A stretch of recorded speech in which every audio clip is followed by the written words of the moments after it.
ในท้ายอาทิตย์ที่ผ่านมาทั้งคณะนำองค์การปกครองเมืองหาดทรายฟงนครเมืองจันทร์ได้นำพาขบวนการอนามัยวันเสาร์แดงอยู่วงเวียนบ้านสมสนุกหาบ้านหนองไฮนำพาโดยทานบัวใสลุณวงศา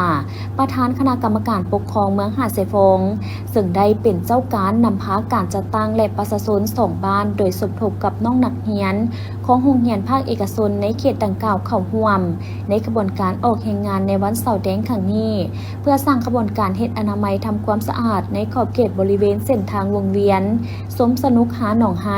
ให้มีความสะอาดจบงามโดยการออกแห่งงานดังกล่าวแม้ได้พร้อมการปัดกวาดส่วนดินเศษฝุ่นที่ตกค้างอยู่ตามแคมทางและตามบริเวณอ้อมรอบวงเวียนออกจากกลางทางเนื่องจากว่าอยู่ในจุดดังกล่าวนั้นแม้ได้มีฝุ่นดินตกค้างจากรถบรรทุกแห่หินทรายจนเกิดมีสะสมเป็นระยะเวลาหนึ่งแล้วจึงเฮ็ดให้มีฝุ่นง่ายในเวลาที่มีรถสัญจรแล่นไปมาก็ได้สร้างความบ่สะดวกต่อผู้ขับขี่และการนำใช้เส้นทางดังกล่าวก็ได้รับผลกระทบโดยเฉพาะแม่นประเภทรถจักรและที่สำคัญแม่นได้สร้างความบ่สะอาดจบงามให้กับเส้นทางดังกล่าวอีกด้วยสาเหตุก็ย้อนขาดการเอาใจใส่ปกปักรักษาจึงเฮ็ดให้เส้นทางมีความเปื้อนเปื้อนและเต็มไปด้วยฝุ่นละอองซึ่งมีความเสี่ยงต่อสุขภาพและการหายใจของผู้ที่อยู่ใกล้เคียงฉะนั้นการนำของเมืองหาดทรายฟงจึงเห็นได้ความสำคัญต่อเวียกงานสุขอนามัยความสะอาดจบงามจึงได้ระดมนำพาขบวนออกแห่งงานใหญ่อยู่จุดดังกล่าวโดยได้ร่วมกันปัดกวาดส่วนดินเก็บเศษเจียถุงยางต่างๆรวมทั้งตัดหญ้าที่หกเหืออยู่ตามแคมทางออกระหว่างเบื้องทางฝากบ้านสมสนุกและทางฝากบ้านหนองไฮเพื่อให้มีความสะอาดจบงามและการเดินทางไปมาของนักท่องเที่ยวให้สะดวกพร้อมนี้ทางของการคุ้มครองและบริการตัวเมืองเวียงจันทร์ก็ได้ร่วมกับทางบริษัทสตมอบีประกอบส่วนนำเอารถบรรทุกจำนวน2เที่ยวมาฉีดน้ำล้างทางเพื่อบ่ให้มีเศษดินเป็นฝุ่นไงละอองในเวลาที่รถแล่นไปมาและทางนี้ก็เพื่อเป็นการปกปักรักษาสิ่งแวดล้อมสร้างให้เขตพื้นที่ดังกล่าวนั้นมีความสะอาดและปฏิบัติให้ได้ตามที่โซสะอาดของนครเวียงจันทร์วางออกแผนกกสิกรรมในสิ่งแวดล้อมนครหลวงเวียงจันทร์ได้รายงานให้ฮู้เกี่ยวกับแผนการกะเกียมผลิตเบี้ยไม้ปลูกต้นไม้และฟื้นฟูป่าประจำปี 2026 ในขอบเขต9ตัวเมืองในนครหลวงเวียงจันทร์ว่าสำหรับแผนเวียกดังกล่าวได้สมทบกับโครงการกสิกรรมและสิ่งแวดล้อม9ตัวเมืองและภาคส่วนต่างๆลงสุกยูบรรดาส่วนกาเบี้ยไม้ภาครัฐและเอกชนผลิตเบี้ยไม้เพื่อรองรับการปลูกไม้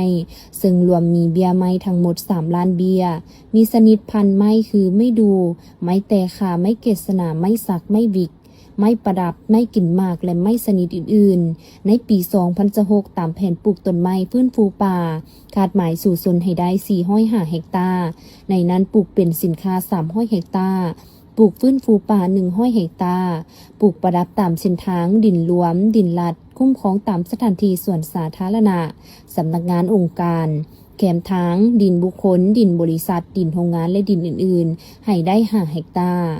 สำหรับการกะเกียมเนื้อที่จัดพิธีปลูกต้นไม้ของ9ตัวเมืองวันที่1มิถุนายน2026แม้นจะปลูกตามเส้นทาง450ปีบ่อนที่ต้นไม้ตายมี3เมืองคือเมืองไซเศรษฐาไซธานีและเมืองหาดทรายฟงจะนำไซเบียไม้ 3,385 เบียชนิดดอกจำปาเมืองไซธานีปลูกอยู่วัดป่านาศาลาเนื้อที่ปลูก2เฮกตาร์สโมสรบ้านดงบัง3เฮกตาร์โรงเรียนบ้านดงบัง2เฮกตาร์จะนำไซเบียไม้ 3,888 เบียชนิดไม้อุตสาหกรรมไม้ประดับและไม้แห่งมากเมืองปากเงิมปลูกอยู่โรงเรียนบ้านพาวเนื้อที่ปลูก2เฮกตาร์จะนำไซเบียไม้ 3,200 เบียชนิดไม้อุตสาหกรรมประดับและกลิ่นมากเมืองหาดทรายฟงบ้านนายางปลูกฟื้นฟูป่าปลูกเสริมก้องป่า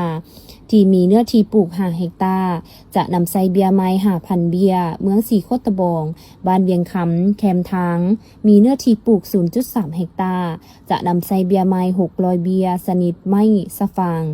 เมื่อสีสัตนาคปลูกอยู่เส้นทางบ้านดอนนกคุ้มหาบ้านดอนโกยมีเนื้อที่ปลูก 0.2 เฮกตาร์จะนำไซเบียไม้150เบียสนิดไม้คูน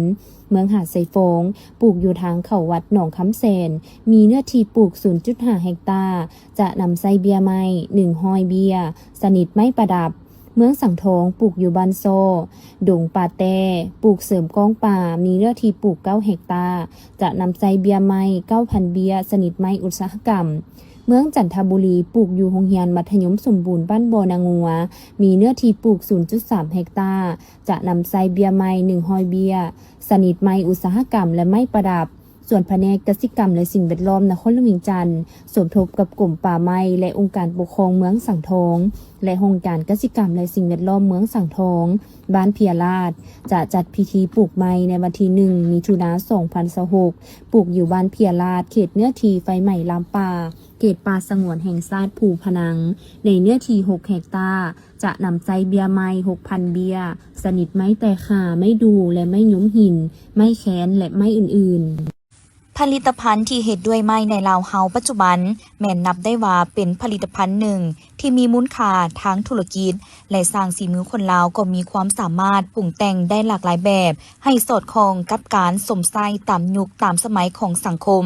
โดยเฉพาะโรงงานปรุงแต่งไม้เก้าเจริญทรัพย์บ้านไผ่ล้อมเมืองไซธานีนครหลวงจันทร์ที่เป็นโรงงานปรุงแต่งไม้ขนาดใหญ่ของสาธารณรัฐประชาธิปไตยประชาชนลาวอีกแห่งหนึ่งที่ดำเนินธุรกิจมาหลายปีและมีกำลังการผลิตเป็นจำนวนหลายโดยส่วนใหญ่ส่งออกต่างประเทศ80ส่วนห้อยและจำหน่ายภายใน20ส่วนห้อย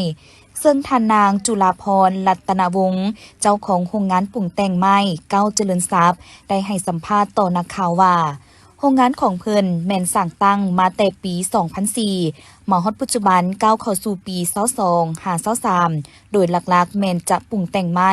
ได้หลายผลิตภัณฑ์ตามที่ตลาดภายในและต่างประเทศต้องการสนองแก่การปลูกสร้างตกแต่งภายนอกภายในเรือนประตูและผลิตภัณฑ์ไม้อื่นๆที่สร้างจากโรงงานคัดสรรจากสีมือแบบอาชีพที่สำคัญปัจจุบันทางโรงงานแมนสมไซไม้จากสวนปลูกของประชาชนห้อยสวนห้อยเป็นต้นแมนไม้ซักไม้วิกและไม้ชนิดอื่นๆเพื่อนำมาปรุงแต่งและจำหน่ายในสังคม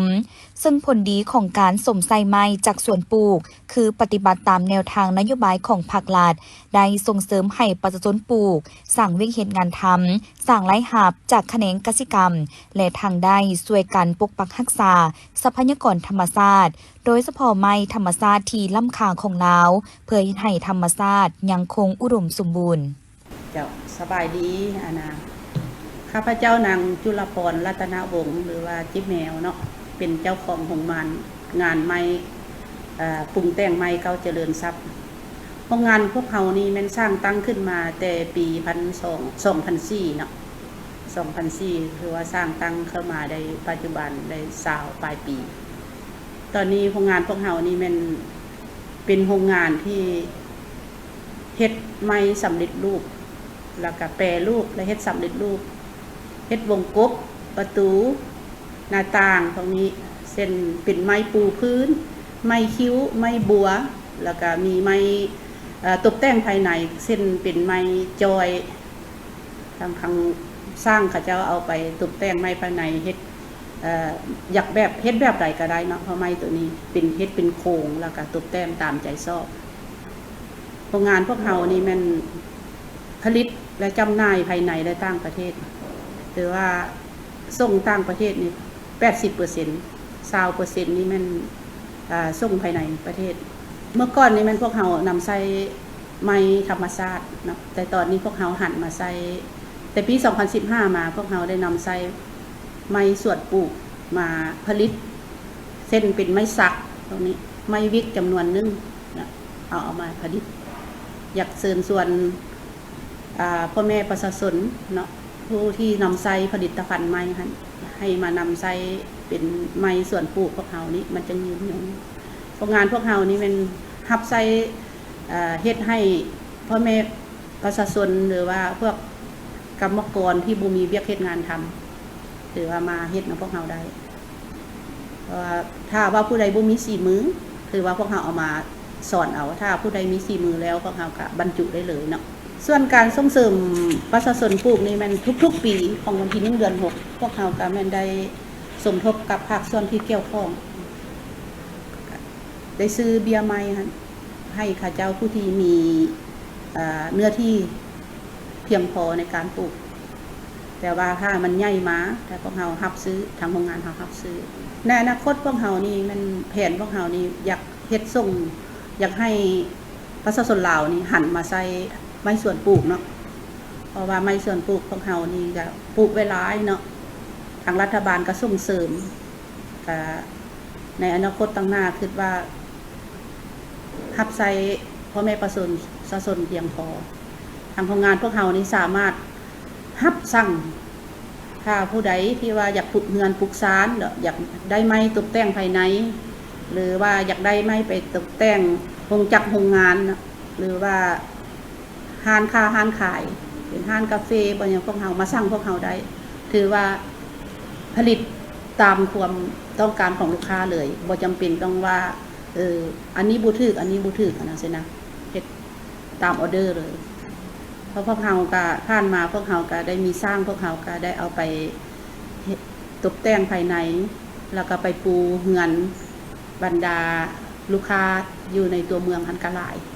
ปัจจุบันนี้พวกเราทางโรงงานพวกเรานี่ถือว่าขาดแคลนสร้าง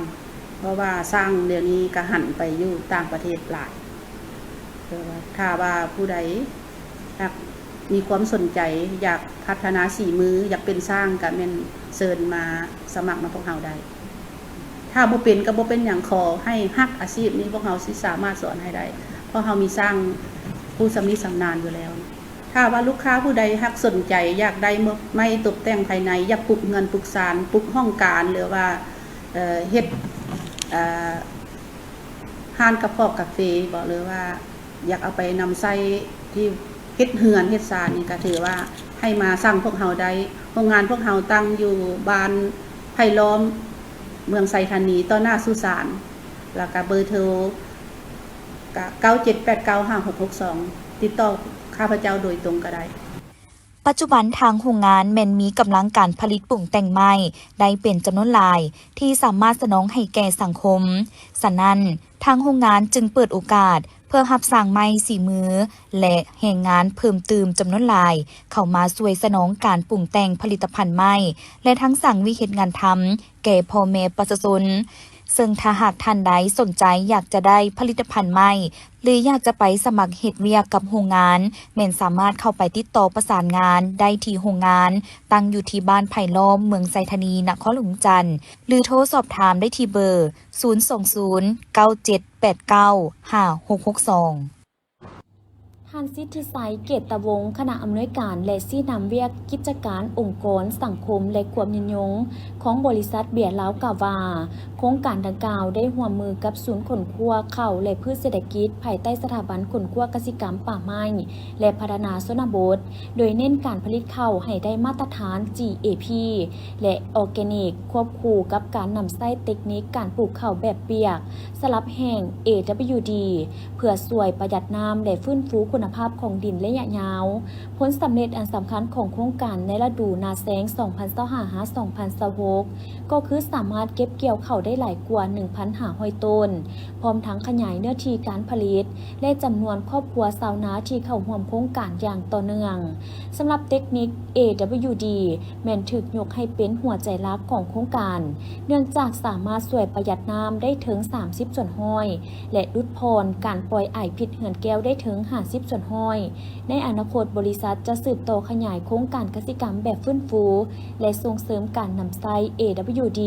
ในพื้นที่การปลูกข้าวให้หลายขึ้นเพื่อสร้างความยืนยงแก่ภาคกสิกรรมของเรามาฮอดปัจจุบันนี้แม่นฤดูเก็บเกี่ยวของพวกเราแล้วเนาะซึ่งเบื้องหลังของข้าพเจ้านี้แม่นหน้าที่เป็นออร์แกนิกเนาะพวกเราเฮ็ดเป็นนาออร์แกนิกและเนื้อที่ทั้งหมดอยู่ในนี้มี15เฮกตาร์ซึ่งเป็นบ่อนทดลองของพวกเราเนาะและคาดคะเนว่าปีนี้ผลเก็บเกี่ยวนี่จะบ่ได้ตามเป้าหมายที่ตั้งไว้เนื่องจากสภาพดินฟ้าอากาศมันร้อนหลายเนาะแต่ว่าตัวจริงแล้วก็สิบ่รุดหลายดอกเนาะสิรุดอยู่ประมาณ10% นี่แหละเนาะพวกเรามีเนื้อที่ทั้งหมดของโครงการปลูกข้าวแบบยืนยงนี่ปีนี้ฤดูนี้600เฮกตาร์เนาะที่อยู่ในเมืองหาดไซฟองนี้เมืองไซธานีและกับเมืองปากเหิมนี้ที่เป็นเมืองอ้อมข้างนี้และเฉพาะฤดูนี้พวกเราได้นำใส่เทคนิคใหม่เข้ามาช่วยเนาะนอกจาก ปลูกข้าวแบบกสิกรรมสะอาดปลูกข้าวแบบกสิกรรมอินทรีย์และต้องได้นำใส่วิธีการปลูกสลับแห้งเนาะปลูกแบบเปียกสลับแห้งเป็นอย่างจึงปลูกแบบเปียกสลับแห้งเพราะว่าการปลูกแบบเปียกสลับแห้งนี้มันจะเป็นมิตรต่อสิ่งแวดล้อมเนาะ1และแม่นมันลดผ่อนการนำใส่น้ำลง 30% 2และแม่นการลดผ่อนธาตุเฮือนแก้วลง 50%ถ้าพวกเราเทียบใส่วิธีปกติที่ชาวนาของพวกเราเฮ็ดก็คือน้ำมันจะแช่อยู่ในไหนาหันตลอดเนาะแบบวิธีนี้พวกเราจะสามารถลดผ่อนต้นทุนได้หลายเนาะและเฮ็ดให้สมรรถภาพของเขานี่ก็สูงขึ้นคุณภาพก็ดีเขาหรือว่าวัตถุดิบที่เฮาได้แล้วเอาไปต้มเบียร์หันเป็นวัตถุดิบที่มีคุณภาพสูงเนาะและมันเป็นมิตรต่อสิ่งแวดล้อมอันนี้เป็นหลักหัวใจหลักของโครงการพวกเราอยากนำใช้วิธีการเทคนิคอันใหม่ๆนี้โดยสมทบกับภาครัฐเนาะก็คือทางศูนย์คนขั้วเขาเนาะและที่ขึ้นกับสถาบันหันเนาะเพิ่นได้ลงมาช่วยเป็นทางวิชาการในพวกเราและมีการฝึกอบรมให้ชาวนาเป็นประจำก่อนจะลงฤดูแต่ละฤดูนี้เนาะพวกเราจะมีการฝึกอบรมให้ความรู้เกี่ยวกับการปลูกเขาอันใหม่ๆให้แก่ชาวนาและหลังจากให้ความรู้แล้วเวลาปลูกไปพวกเราก็ต้องได้ไปติดตามเขาเจ้าว่าเขาเจ้าเฮ็ดถูกต้องตามเทคนิคที่ได้กำหนดไว้หันบ่และคาดคะเนคร่าวๆเฮาสิได้เข้าอยู่ประมาณจาก600เฮกตาร์นี่ก็สิประมาณอยู่ตีซะเอา2.5เฮกตาร์ซะ 2.5 ต้นต่อเฮกตาร์ซะเพราะว่าเนื่องจากว่าสภาพดินฟ้าอากาศนี่มันบ่อำนวยปานใดเนาะ พร้อมนี้ฐานคำแสนสมพันธ์ดีห้องหัวหน้าห้องการเกษตรกรรมและสิ่งแวดล้อมเมืองปากเงิมให้ฮู้ว่าการนำใช้เทคนิค AWD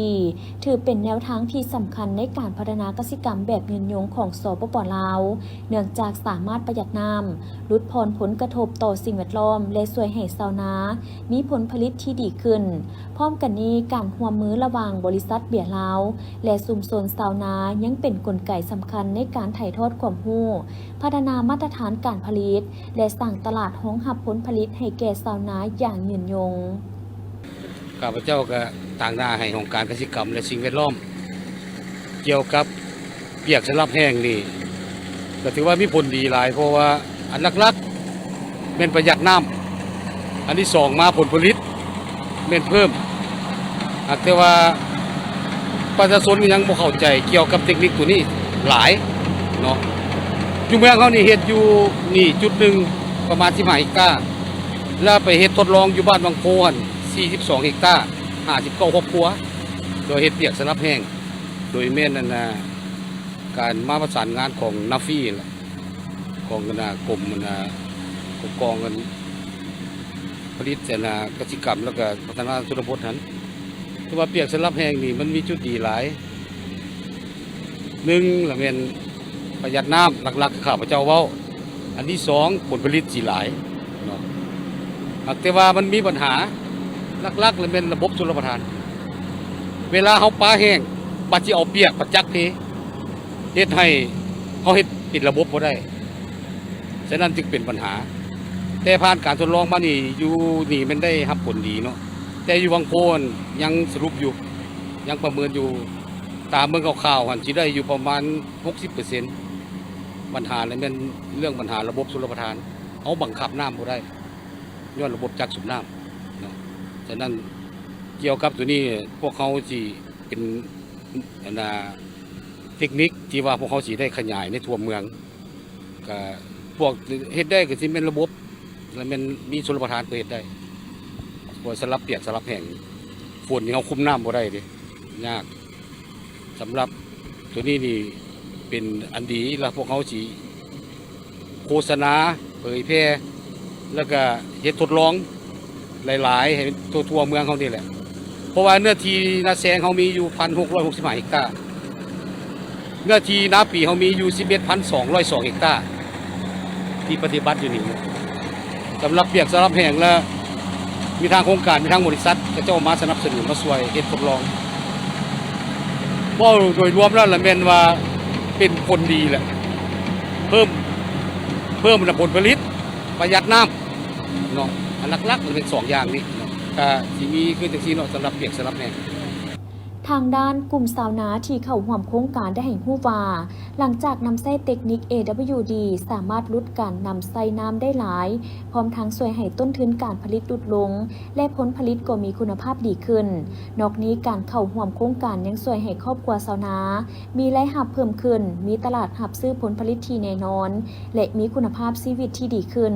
ปัจจุบันโครงการได้ขยายเนื้อที่การปลูกข้าวจาก16เฮกตาร์ในระยะเริ่มต้นมาเป็นหลายกว่า600เฮกตาร์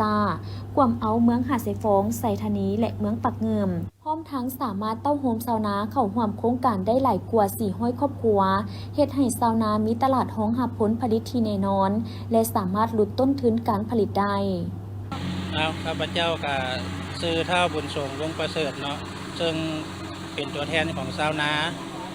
บ้านนาล่องอยู่ในกลุ่มผลิตเม็ดพันธุ์ข้าวในโครงการของการปลูกข้าวแบบยืนยงของโครงการของงานเบียร์เนาะผ่านมาเขาก็เฮ็ดปลูกข้าวเหนียวธรรมดาแล้วก็ขายตามธรรมดาบ้านเขาเนาะแต่ว่ามาเข้าโครงการแล้วก็ถือว่ามันเฮ็ดให้รายได้ของครอบครัวทันดีขึ้นเนาะเช่นว่าราคาตลาดเป็นราคามาตรฐานเนาะโครงการเป็นชื่อนะก็ตามละเอียดแท้กับเป็นราคากิโลนึง15,000เนาะเป็นข้าวเม็ดพันธุ์A3บัดนี้ตลาดมาตรฐานตัวนี้มันก็เฮ็ดให้ชาวนาเฮาผลิตข้าวขายได้คาดหมายเนาะเช่นว่าฤดูผ่านมาเนาะข้าพเจ้าก็ได้เข้าอยู่9 ตนมาขายราคา15,000ก็ถือว่าได้อยู่140 กว่าล้านเนาะฉะนั้นก็เป็นรายได้ของครอบครัวที่ดีขึ้นจากเขาปลูกข้าวเหนียวมาแต่ก่อนเนาะปัจจุบันนี้เขาก็ยังดำเนินต่อปลูกมาตามโครงการพื้นที่ระบุให้ปีนี้ก็คาดหมายจะปลูกได้อยู่ประมาณ10 เฮกตาร์เนาะแต่โควต้าที่เพิ่นซื้อเข้านี่ก็เป็นเข้าเป็นพันธุ์A3มันก็ประมาณอยู่15 ตันเฉพาะกลุ่มเฮาเนาะก็ผ่านมาหันแล้วแม่นปลูกหลายได้หลายหันแล้วแม่นอิงใส่มันยังบ่ทันได้มีกำหนดในการปลูกว่าจะปลูกหลายซำใดให้พวกที่ว่าไปปลูกข้าวต้มเบียร์นะบัดนี้ในเมื่อระยะหนึ่งผ่านมานี่ปีกายนี้ถือว่าเข้ากันได้หลายถือว่าล้นสางเพิ่นก็ค่อยมีกำหนดให้ปลูกลดลงเนาะในคาดหมายตัวเลขก็เป็น600 เฮกตาร์รวมในโครงการเนาะตอนนั้นบ้านนาล่องเขาก็สิอยู่ประมาณอยู่200 เฮกตาร์เจ้าข้าพเจ้าซื้อนางสมหมัยจันทสุขเนาะก็คืออยู่กลุ่มผลิตข้าวเป็นสินค้าอยู่ที่บ้านนาล่องของพวกเขาฉะนั้นพวกเขาก็มีความรู้สึกดีใจที่ว่าได้รับคำถามเนาะข้อที่3ถือว่าการปลูกข้าวเปียกสลับแห้งเนาะฉะนั้นข้าพเจ้าก็เห็นความแตกต่างผ่านมาการปลูกข้าวแบบดั้งเดิมเนาะผ่านมาพวกเขาเลยเป็นพากันนำไส้น้ำมันยางหลวงหลายบัดนี้พวกเขาได้มาเรียนรู้เกี่ยวกับปลูกข้าวสำหรับสลับแห้งแล้วถือว่าเฮ็ดให้การปล่อยน้ำเสนาก็ถือว่าพวกเขาบ่ให้น้ำหันอยู่หลายบ่ให้มีน้ำหลายถือว่าเขาปล่อยให้น้ำแห้งหลังจากนั้นปล่อยน้ำแห้งแล้วพญาติมันก็จะบ่แทรกซ้อนเฮ็ดให้เขาพวกเขาแตกกอเฮ็ดให้ความซื่นของเขาเนาะในนามันก็จะบ่มีการนั้นเฮ็ดให้แนวพันธุ์เฮ็ดให้ขอโทษละลายเฮ็ดให้ศัตรูพืชนามาแทรกซ้อนเนาะเพราะว่าเขาปล่อยให้นาแห้งก็ถือว่า1กับการรุดพรเนาะถือว่า30 ส่วนห้อยเพิ่นได้ถือว่าเขาเฮ็ดให้นาพวกเขาแห้งก็ถือว่าผ่านมาพวกเขาเฮ็ดมีความแตกต่างระหว่างเฮ็ดข้าวเปียกสลับแห้งนี่ถือว่าได้รับผลดีหลายข้าวแตกกออัน2มาอากาศก็มีการเข้าในนาเฮาก็ถือว่าเป็นต้นที่ว่างามเนาะเฮ็ดให้ข้าวนาพวกเฮาได้รับประสิทธิผลสูงเพื่อภาวะโลกร้อนพวกเฮาก็ถือว่าการใช้น้ำนี่ก็ประหยัดต้นทุนหลายเนาะเพราะว่าคันใส่น้ำหลายถือว่าต้นทุนเฮาก็จะสูงเดี๋ยวนี้พวกเฮาเฮ็ดสลับแห้งก็ถือว่าประหยัดน้ำเนาะประหยัดน้ำอยู่บนใดอยู่บนว่าข้าวนาเฮาหั่นมันจะได้แตกกอแล้วมันจะงามเฮ็ดให้ข้าวนาของพวกเฮาได้รับผลประโยชน์อย่างหลากหลายเนาะเฮ็ดให้ชาวนาของพวกเขามีความดีใจเนาะที่ว่า ได้เฮ็ดเวียกสลับแห่งนี่ถือว่าบทเรียนตัวนี้เป็นอันล้ำค่าให้นำกลุ่มศาสนาของพวกเฮาที่ว่าได้ปฏิบัติให้ได้ตามคาดหมายถือว่า1ไร่เนาะเวียกสลับแห่งก็ถือว่า800กิโลพวกเขาก็ถือว่าได้รับประสิทธิผลดีเกี่ยวกับการปลูกข้าวเปียกสลับแห้ง ความสำเร็จของโครงการสะท้อนให้เห็นถึงความมุ่งมั่นของบริษัทเบียร์ลาวในการส่งเสริมกสิกรรมแบบยืนยงการนำไส้วัตถุดิบภายในประเทศและการสร้างผลประโยชน์ร่วมกันระหว่างภาคธุรกิจภาครัฐและชุมชนชาวนาเพื่อพัฒนาภาคกสิกรรมของสปป.ลาวให้เข้มแข็งและยืนยงในอนาคตในวันที่ 14 พฤษภาคม 2026 สหายอาสพังท้องศรีพันดอนกรรมการศูนย์กลางภาคเลขาคณะภาคประธานสภาประชาชนนครหลวงจันทร์ได้เดินทางไปเยี่ยมยามเขตอุตสาหกรรมทรงเก่าแขวงแข่งหัวโดยเฉพาะเยี่ยมยามโรงงานหังนกแข่งหัวของบริษัทเย็นสาวแข่งหัวโอกาสนี้ท่านนางจิงทีหงเวนเลขาคณะภาคประธานสภาสมาชิกบริษัทเย็นสาวแข่งหัวได้รายงานให้ฮู้ว่าบริษัทพวกเฮาแม่นวิสาหกิจหลักที่ขึ้นกับคณะกรรมการประชาชนแขวงแข่งหัวสร้างตั้งขึ้นในปี 1990 โดยมีพระบทบาทในการคุ้มครองปกปักรักษาและพัฒนาแหล่งทรัพยากรหังนกแอ่นธรรมชาติปัจจุบันบริษัทคุ้มครอง 33 เกาะนกแอ่นที่มีถ้ำนกแอ่นน้อยใหญ่ทั้งหมด 173 แห่งซึ่งได้รับการยั่งยืนสถิติระดับอาเซียนเกี่ยวกับจำนวนถ้ำนกแอ่นและปริมาณการขุดค้นหังนกแอ่นธรรมชาติที่หลายที่สุดนอกจากการขุดค้นบริษัทยังได้เอาใจใส่พัฒนาแบบยืนยงโดยการสร้างตั้งโรงงานผลิต7 แห่งเพื่อปรุงแต่งผลิตภัณฑ์จากหังนกแอ่นตอบสนองความต้องการของลูกค้าทางภายในและต่างประเทศผลิตภัณฑ์ของพวกเขาได้ส่งออกไปหลายกว่า 30 ประเทศและเขตแคว้นเซนจีนอเมริกาออสเตรเลียแคนาดาญี่ปุ่นและเกาหลีใต้สำหรับการร่วมมือกับสปป.ลาวปี 2011 บริษัทได้เปิดห้องการผู้ต่างหน้าการค้ายุคแขวงจำปาสักปี 2015 ได้ร่วมมือก่อสร้างเฮือนหังนกแอ่นหลังทำอิฐอยู่เทศบาลปากเสแขวงจำปาสักซึ่งเป็นบัตรก้าวสำคัญในการพัฒนาแขนงการนี้อยู่ลาวมาฮอดปัจจุบันบริษัทได้ร่วมมือก่อสร้างเฮือนหังนกแอ่นทั้งหมด 50 หลังในหลายแขวงของลาวเช่นจำปาสักอัตตปือสวรรณเขตเสกองบริคำไซแขวงเวียงจันทน์และนครหลวงจันทน์พวกเขาเชื่อมั่นว่าผลิตภัณฑ์ยี่ห้อเย็นซาวแขวงหัวจะสืบต่อเป็นขวดต่อในการสุกยูการแลกเปลี่ยนการร่วมมือทางด้านเศรษฐกิจและหัดแน่นสายบัวพันธ์มิตรภาพอันยิ่งใหญ่ระหว่างประชาชนสองชาติเวียดนามลาวให้แน่นแฟ้นยิ่งขึ้นภายหลังสำเร็จการเยี่ยมยามโรงงานหังนกแล้วสหายอาสพังท้องศรีพันดอนยังได้สืบต่อไปเยี่ยมชมปราสาทโบนากาฮอนจองซึ่งเป็นแหล่งท่องเที่ยวทางประวัติศาสตร์ที่สำคัญและมีชื่อเสียงของแขวงแข่งหัวจุดเด่นทางด้านสถาปัตยกรรมของสถานที่แห่งนี้แม้นถูกสร้างด้วยดินจีสีแดงโดยใช้เทคนิคการเสื่อมต่อที่พิเศษเฮ็ดให้บ่เห็นหอยหมอต้าหรือปูนขาวอย่างชัดเจนในอดีตมีปราสาททั้งหมด8หลังแต่ปัจจุบันยังเหลือเพียง4หลังที่ตั้งอยู่ถึง3ระดับของเนินเขาและในทุกๆปีจะมีงานบุญแถบบ้าขึ้นอย่างยิ่งใหญ่ช่วงเดือนเมษาซึ่งดึงดูดนักท่องเที่ยวเข้ามาเที่ยวชมได้เป็นอย่างดี 2026 ทานศิริราชทงศิลป์ทองเพ็งประธานคณะกรรมการปกครองนครหลวงจันทร์พร้อมด้วยคณะได้ลงเคลื่อนไหวสุขยูเวียกงานฮักทานติดพันกับการส่งเสริมการลงทุนและการพัฒนาสถานที่ท่องเที่ยวอยู่เมืองสังทองนครหลวงจันทร์โดยการต้อนรับของทานสังวรพิมพ์มสอนประธานคณะกรรมการปกครองเมืองสังทองพร้อมด้วยภาคส่วนที่เกี่ยวข้องเข้าร่วมในการลงเคลื่อนไหวครั้งนี้ท่านประธานคณะกรรมการปกครองนครหลวงจันทร์พร้อมคณะได้ลงติดตามเบิ่งสถานที่ตัวจริงของโครงการที่จะพัฒนาเป็นแหล่งท่องเที่ยวแบบยืนยงตามสายน้ำสั่งซึ่งเป็นสายน้ำธรรมชาติที่สวยงามของเมืองสังทองอ้อมหอบด้วยภูผาป่าไม้อันเขียวสดงดงามอากาศบริสุทธิ์สดใสถ้าหากได้รับการพัฒนาเป็นสถานที่ท่องเที่ยวจะสามารถดึงดูดแขกคนให้มาเที่ยวชมเป็นจำนวนหลายทั้งจะช่วยพัฒนาเศรษฐกิจของเมืองให้ขยายตัวและชีวิตการเป็นอยู่ของประชาชนให้ดีขึ้นอีกด้วยโอกาสนี้ทางคณะยังได้รับฟังการรายงานโดยย่อเกี่ยวกับแผนการศึกษาและสำรวจความเป็นไปได้ในการลงทุนพัฒนาแหล่งท่องเที่ยวดังกล่าวรวมทั้งวิสัยทัศน์และจุดประสงค์เป้าหมายของโครงการ ซึ่งโครงการดังกล่าวนี้มีเป้าหมายจะสร้างเป็นแหล่งท่องเที่ยวทางด้านวัฒนธรรม ธรรมชาติวิถีชีวิตกสิกรรมแบบครบวงจรเพื่อสร้างทางแหงทางด้านเศรษฐกิจให้แก่เมืองสังทองมีการพัฒนาหลายขึ้นกว่าเก่าโอกาสนี้ท่านศิริราชทงศิลป์ทองเพ็งได้มีคำเห็นชี้นำต่อโครงการว่าโครงการนี้แม่นโครงการที่มีความหมายสำคัญถ้าหากได้รับการจัดตั้งปฏิบัติอย่างเป็นรูปธรรม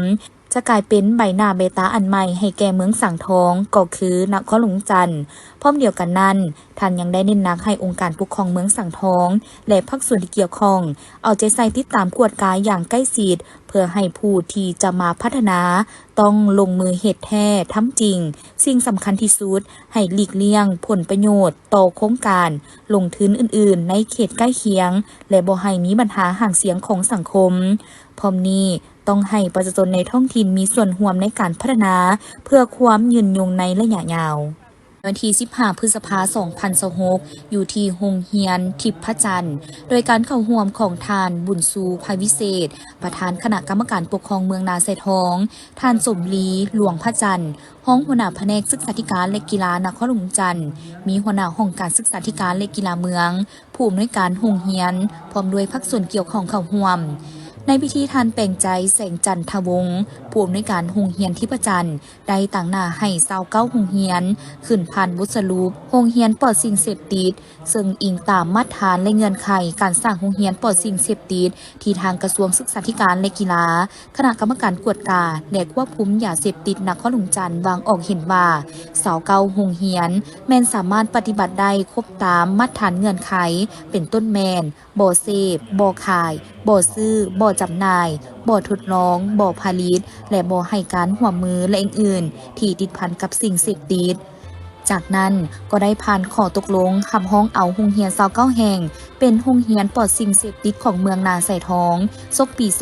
2025-2026 พร้อมทางได้มอบป้ายโรงเรียนปลอดสิ่งเสพติดและใบยั่งยืนให้โรงเรียนจำนวนดังกล่าวในนั้นมีคือโรงเรียนประถมสมบูรณ์ทิพย์จันทร์โรงเรียนประถมสมบูรณ์ศรีวิไลปักแฮดหัวขัวนาเสียวนาคาโพนคำนาดีน้ำเกียงสีเกิดและโรงเรียนประถมอื่นๆโอกาสนี้ท่านบุญซูภัยวิเศษได้มีคำเห็นโอ้ลมต่อพิธีซึ่งก่อนอื่นท่านได้กล่าวแสดงความย่องยอคณะรับผิดชอบทุกคันที่ได้พร้อมกันประกอบส่วนสร้างให้โรงเรียนประถมทาง29แห่งทั่วเมืองเป็นโรงเรียนปลอดยาเสพติดพร้อมนี้ยังได้ยกให้เห็นปรากฏการณ์ย่อท่อต่างๆเกี่ยวกับสิ่งเสพติดที่เกิดขึ้นอยู่ในสังคมและยังได้เรียกร้องให้ทุกภาคส่วนจงช่วยการศึกษาอบรมก่อสร้างวัยหนุ่มนักเรียนให้ห่างไกลจากสิ่งเสพติดเฮ็ดให้ปัญหาดังกล่าวลดหน่อยถอยลงเทื่อละก้าวตอนท้ายพิธียังได้เปิดป้ายโรงเรียนปลอดสิ่งเสพติดอย่างเป็นทางการพร้อมทางลานคลอง9 บาทเพื่อความเป็นสิริมงคลอีกด้วยท่านสั่งวรพิมพ์มาสอนประธานคณะกรรมการปกครองเมืองสังทองได้ให้สัมภาษณ์ต่อทีมข่าวพวกเขาว่าภายหลังได้รับแจ้งการของห้องว่าการศูนย์กลางภาคพร้อมด้วยคำแนะนำและนิติกรรมต่างๆทางเมืองก็ได้นำพาจัดตั้งปฏิบัติให้ถูกต้องสอดคล้องพร้อมทางได้กำหนดแบบแผนวิธีเฮ็ดเวียกปรึกษาหารือแบ่งความรับผิดชอบมาฮอดปัจจุบันเมืองสังทองได้สำเร็จหลายหน้าเวียกในการจัดเตรียมความพร้อมเพื่อประกาศห้องหับตาแสงซึ่งประกอบมี3ตาแสงในจำนวน35บ้านทั่วเมืองในนี้ตาแสงนาเจริญรวมมี11บ้านพลเมือง 1754 คนมี 2,134 ครอบครัวเนื้อที่ 36,750 เฮกตาร์ตาแสงเพียราชมี9บ้านพลเมือง 8,830 คนมี 1,708 ครอบครัวและตาแสงสะไก่15บ้านมีพลเมือง 15,557 คนมี 3,136 ครอบครัวปัจจุบันการก้าเกี่ยมความพร้อมคืบหน้าแล้ว80ส่วนห้อยและคาดว่าจะได้ให้ประกาศพร้อมกันในเดือนกันยายนที่จะมาถึงนี้ปัจจุบันนี่ก็เป็นการเกี่ยมใช้การสร้างตั้งแต่เสร็จเนาะอันนี้ก็เป็นโครงสร้างพื้นฐานก็ได้ปรับปรุงบูรณะอันนี้คาดว่า2026นี้พวกเขาก็จะได้มีตาแสงเนาะ3ตาแสงเกิดขึ้นประกาศเดี๋ยวนี้โครงสร้างพื้นฐานพวกเขาได้ 80% เนาะ 80ด้านบุคลากรต่างๆพวกเขาก็ได้เกี่ยมครบถ้วนนี่แหละอันนี้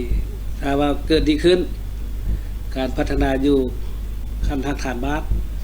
ก็สิช่วยให้องค์การปกครองเมืองพวกเราสะดวกเนาะเศรษฐกิจของพ่อแม่ประชาชนก็ได้ติดตามใกล้ชิดเนาะใกล้ชิดที่แท้ตึมอันนี้มันอยู่ดีพวกเขานี่แหละอันอ่อนแท้ปัญหาความยุ่งยากอีกอันนึงเมืองเขาเป็นเมืองที่มีภูผาป่าไม้หลายเนาะปราศจากบ่ได้ภัยธรรมชาติปัญหาเกิดอัคคีภัยไฟไหม้หลังป่าน้ำท่วมนี่ปี2026นี่พวกเขาก็เสียงบประมาณหลายเนาะถือว่าเฮ็ดสำเร็จเนาะ30.5 กิโลเมตร ท่านประธานคณะกรรมการปกครองเมืองสังทองยังได้กล่าวให้ฮู้ตื่มว่าเพื่อเป็นการก้าเกียมสั่งตั้งตาแสงองค์การปกครองเมืองสังทองพวกเขาก็ได้มีการปรับปรุงพื้นฐานโครงล่างสร้างการพัฒนาเพื่อรองรับการไปมาได้สะดวกสบายพร้อมทั้งได้มีการปรับปรุงบุคลากรแต่งตั้งความรับผิดชอบและจะได้มีการประกาศสร้างตั้งตาแสงขึ้นให้สำเร็จในปี2026นี้ถ้าหากสำเร็จแล้วก็จะเป็นผลดีหลายด้านในการสืบต่อพัฒนาเมืองให้เติบใหญ่เข้มแข็งและเฮ็ดให้ชีวิตการเป็นอยู่ของชาวเมืองนับมือนับดีขึ้นไปเรื่อยๆดังนั้นจึงเรียกร้องให้ทุกภาคส่วนโดยเฉพาะคณะรับผิดชอบที่ถูกแต่งตั้งจงได้เอาใจใส่สู่ส่วนในการจัดตั้งปฏิบัติเวียกงานให้เกิดเป็นรูปธรรมและมีผลสำเร็จตามคาดหมายและเรียกร้องให้ประชาชนจงพร้อมการประกอบส่วนเป็นเจ้าการมีส่วนร่วมในทุกขบวนการของการจัดตั้งอย่างตื่นตัวเป็นเอกภาพและมีความสามัคคีร่วมกันเฮ็ดให้เมืองสังทองมีการพัฒนาก้าวไปเรื่อยๆตามระเบียบการพิธีดังกล่าวได้จัดขึ้นที่เดินแผนกอุตสาหกรรมและการข้าวแขวงโดยการเข้าร่วมของทานผาท่อตรงเยือท่อหัวหน้าแผนกอุตสาหกรรมและการค้าแขวงไซสมบูรณ์พร้อมโดยภาคส่วนที่เกี่ยวข้องเข้าร่วมโอกาสนี้ทานท้องขันเพลงคำมีหัวหน้าแขนงการค้าภายในและต่างประเทศได้ให้ฮู้ว่า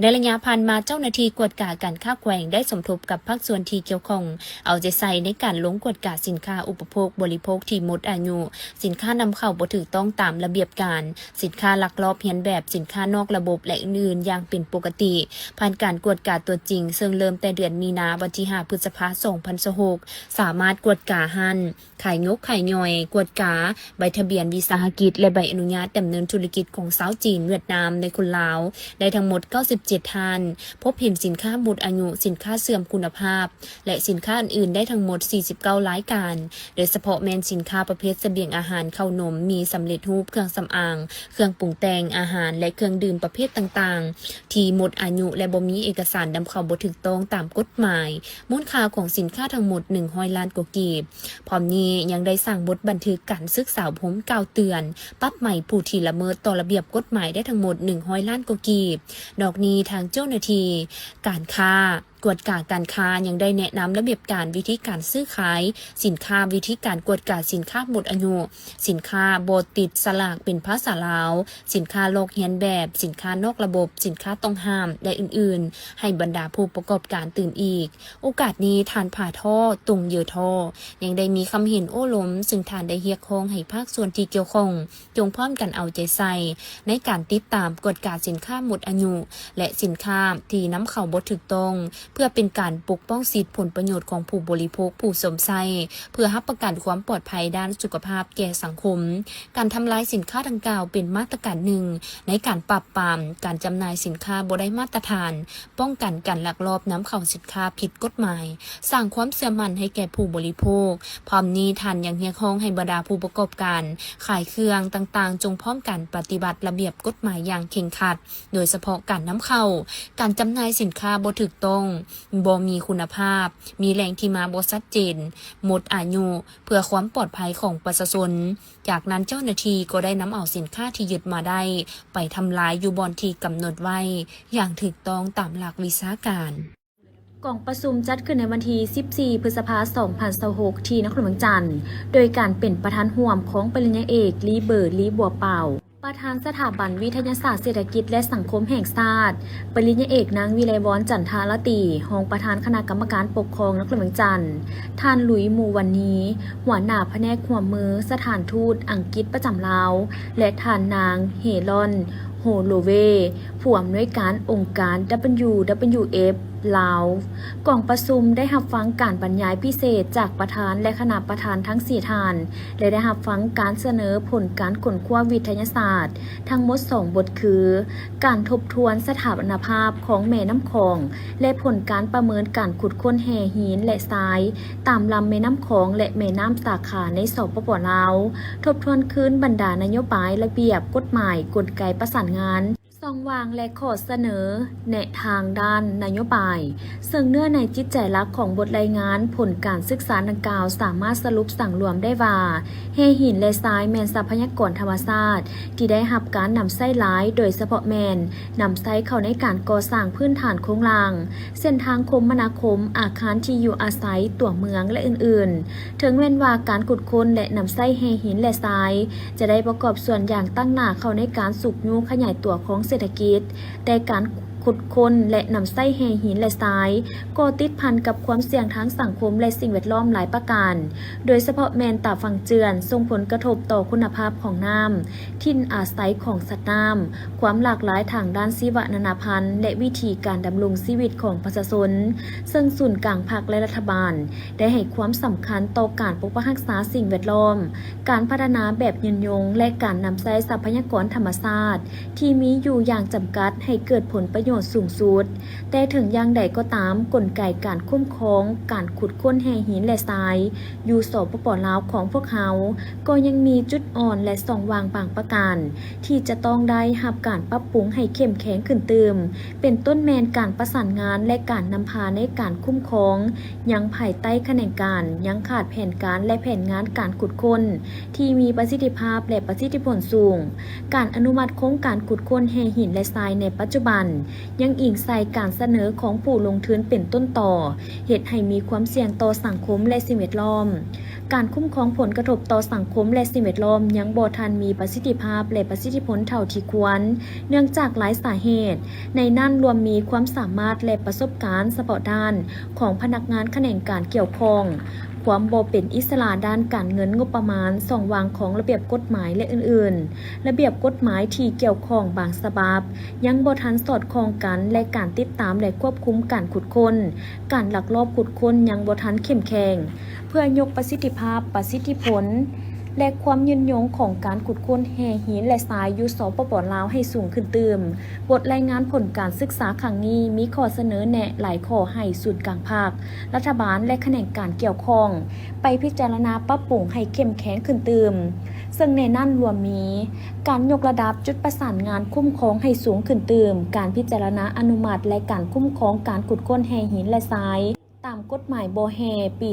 2017 เช่นเดียวกับบ่อแห่อื่นๆเพิ่มทวีความเข้มแข็งในการคุ้มครองผลกระทบทางสังคมและสิ่งแวดล้อมทบทวนและปรับปรุงบรรดากฎหมายและกฎระเบียบที่ขัดกันให้สอดคล้องกันดำเนินการศึกษาคาดคะเนความต้องการสอบค้นสำรวจและสร้างแผนการขุดค้นที่มีประสิทธิภาพและประสิทธิผลเพิ่มทวีการจัดตั้งปฏิบัติกฎหมายและกฎระเบียบที่เกี่ยวข้องให้เข้มงวดขึ้นเติมและเพิ่มทวีการสกัดกั้นและปราบปรามการลักลอบขุดค้นที่บ่ถูกต้องตามกฎหมายกองประชุมสัมมนายังได้รับฟังคำคิดคำเห็นจากผู้ต่างหน้าแขนงการที่เกี่ยวข้องโดยกงของภาครัฐและภาคธุรกิจที่เกี่ยวข้องได้ปรึกษาหารือเกี่ยวกับปัญหาดังกล่าวด้วยบรรยากาศอันฟดฟื้นกงไปกงมาและสร้างสรรค์ซึ่งคำคิดเห็นล้วนแล้วแต่มีความสำคัญและเป็นประโยชน์ให้คณะรับผิดชอบนำไปพิจารณาปรับปรุงผลของการค้นคว้าให้อุดมสมบูรณ์ขึ้นเติมการทิ่มขี้เหยื่อซะทรายอย่างบ่เป็นระบบภายในตัวเมืองนครหลวงเวียงจันทน์ยังเป็นปัญหาที่แก้บ่ทันได้ดีและก็ยังสืบต่อเนื่องมีให้เห็นมาเป็นประจำในระยะผ่านมาและอยู่ในบางบ่อนก็ได้ถูกสะสมจนกลายเป็นกองขี้เหยื่อโดยเฉพาะในบริเวณพื้นที่ดินเปาวางเลาะเลียบตามเข็มทางสายหลักต่างๆของเมืองถูกทิ่มปะไว้แบบซะทรายส่งผลทางด้านกินและมีผลกระทบต่อสิ่งแวดล้อมโดยเฉพาะในยามฤดูฝนและในนั้นเมืองหาดไซฟองก็เป็นอีกหนึ่งเมืองที่กำลังพบกับปัญหาการทิ่มขี้เหยื่อแบบซะทรายดังนั้นในวันที่ 13 พฤษภาคม 2026 องค์การปกครองเมืองหาดไซฟองนครหลวงเวียงจันทน์ จึงได้จัดกองประชุมปรึกษาหารือร่วมกับองค์การคุ้มครองและบริการตัวเมืองเวียงจันทน์หรือคบต.เพื่อเผยแพร่ข้อตกลงของนครหลวงเวียงจันทน์ว่าด้วยการคุ้มครองและกำจัดขี้เหงื่อในนครหลวงเวียงจันทน์อยู่สโมสรปกครองเมืองดังกล่าวโดยมีทานคำมูลเตียงทาราชเลขาพรรคเมืองหาดไซฟงทานปัญญามณีวงศ์หัวหน้าห้องการคุ้มครองและบริการตัวเมืองเวียงจันทน์ทานบัวใสลุณวงศาประธานคณะกรรมการปกครองเมืองหาดไซฟงพร้อมโดยภาคส่วนบริษัทจิตเมียนขี้เหงื่อในการจัดตั้งบ้านเข้าร่วมการเผยแพร่ข้อตกลงดังกล่าวแม่นได้ยกให้เห็นถึงนิยามการคุ้มครองขี้เหงื่อการดำเนินเวียกงานเพื่อปฏิบัติมาตรการเกี่ยวกับการคุ้มครองติดตามกวดกาการควบคุมและการจัดการขี้เหงื่อโดยเริ่มจากการคัดแยกการเก็บเมียนเคียนทายและการขนส่งรวมถึงการแปรรูปเพื่อนำใช้ประโยชน์จากขี้เหงื่อและการกำจัดด้วยวิธีต่างๆโดยคำนึงถึงทัศนียภาพสุขภาพในการปกปักรักษาสิ่งแวดล้อมฉะนั้นการกำจัดขี้เหงื่อจึงถูกต้องตามมาตรฐานเทคนิคถูกหลักสุขอนามัยรับประกันต่อสิ่งแวดล้อมธรรมชาติและสังคมต่อกับเวียกงานดังกล่าวนครหลวงเวียงจันทน์จึงได้มีนโยบายเกี่ยวกับการคุ้มครองและกำจัดขี้เหงื่อด้วยการออกนิติกรรมเพื่อสร้างเงื่อนไขให้บุคคลนิติบุคคลหรือการจัดตั้งภายในและต่างประเทศประกอบส่วนเขาในการค้นคว้านำใช้วิทยาศาสตร์เทคโนโลยีที่ทันสมัยเข้าในการคุ้มครองและกำจัดขี้เหงื่อโดยให้สอดคล้องตามแนวทางนโยบายนิติกรรมกฎหมายและแผนยุทธศาสตร์แผนงานคุ้มครองขี้เหงื่อแบบยืนยงของนครหลวงเวียงจันทน์ในแต่ละระยะทางนี้ก็เพื่อส่งเสริมการบริการเก็บเมียนขี้เหงื่อและแปรรูปขี้เหงื่อกลายเป็นทรัพยากรที่สร้างมูลค่าเน้นใส่เพื่อรักษาสิ่งแวดล้อมในตัวเมืองตามนโยบาย6 โซเพื่อรักษาให้มีความสะอาดจบงามและเป็นระเบียบเรียบร้อย